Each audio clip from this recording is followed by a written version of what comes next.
Hello everyone and welcome. In this video we're going to be learning how V8 engines work, starting off simple and then diving into the details of the 3D printed Chevy Camaro LS3 V8 engine seen here. So starting with the very obvious, V8 engines get their name from having a cylinder block in the shape of a V, in this case at 90 degrees, and from having 8 cylinders. In this case, the numbering starts at the frontmost piston on the right and then works its way back. 1, 2, 3, 4, 5, 6, 7, and 8. This engine operates under the same basic principles as any other gasoline 4-stroke engine.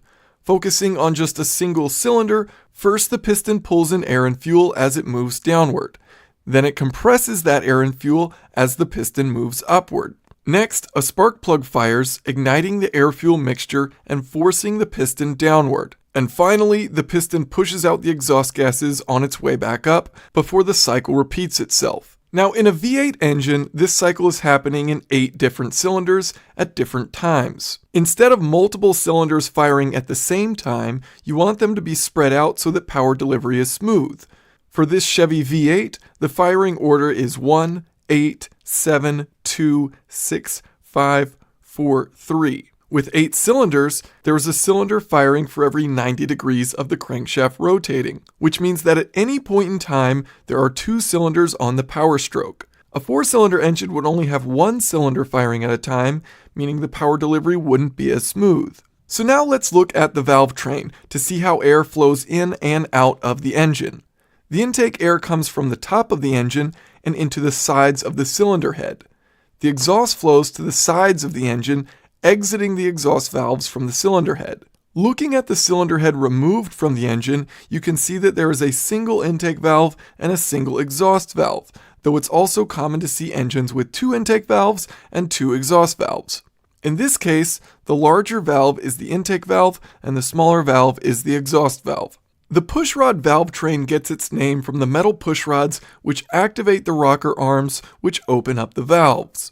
The camshaft, located in the center of the V of the engine block, has lobes on it which push the pushrods up, opening the appropriate valves. Here you can see a simple demonstration of the pushrod being used to open up the intake valve. It presses against the rocker arm, seen in red, forcing the intake valve open. The camshaft which operates the valves is geared to the crankshaft, which is what ultimately all the pistons are trying to rotate. For every 2 rotations of the crankshaft, the camshaft rotates once. If we remove the oil pan from the engine, we can see the operation of the crankshaft. The crankshaft is the yellow shaft, and there are added weights to it for balancing the engine. The connecting rods are in brown, which connect the crankshaft to the pistons. What's cool about V8 engines is that the 2 pistons across from one another are actually paired to the same crankshaft bearing. So moving on to those large yellow counterbalance weights. Looking at the first pair of cylinders, you'll notice that as one piston reaches the very top, the counterbalance is directly across from it, balancing out the force. As it rotates another 90 degrees, it now counters the other piston's force. Rotating another 90 degrees, the first piston has reached the bottom, and the weights counter that downward force with an upward force. And then finally, another 90 degrees later, the second piston reaches the bottom, where its downward force is once again countered with an upward force. This is actually balancing out a rocking moment caused by the piston's movement. In full swing, though the whole engine may look complicated from a balancing standpoint, it actually is extremely smooth running, with no first or second order vibrations, and only a first order moment that is countered out through the crankshaft design. All of this is to say that the engine runs very smoothly.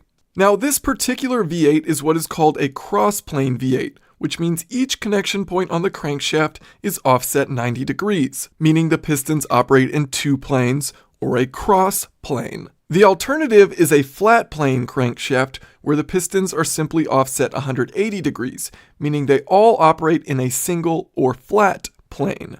The advantages of this engine style include its large displacement, which often correlates with generating lots of power, while in a generally compact and very rigid form. They have very little vibration. However, compared to some engines, they have a relatively higher center of gravity and are complex since they require two separate cylinder heads rather than just one like an inline engine. Generally speaking, although they are compact in form, they are still quite heavy compared to smaller style engines, though of course while producing more power. If you found this helpful, I have included links to other videos you may enjoy.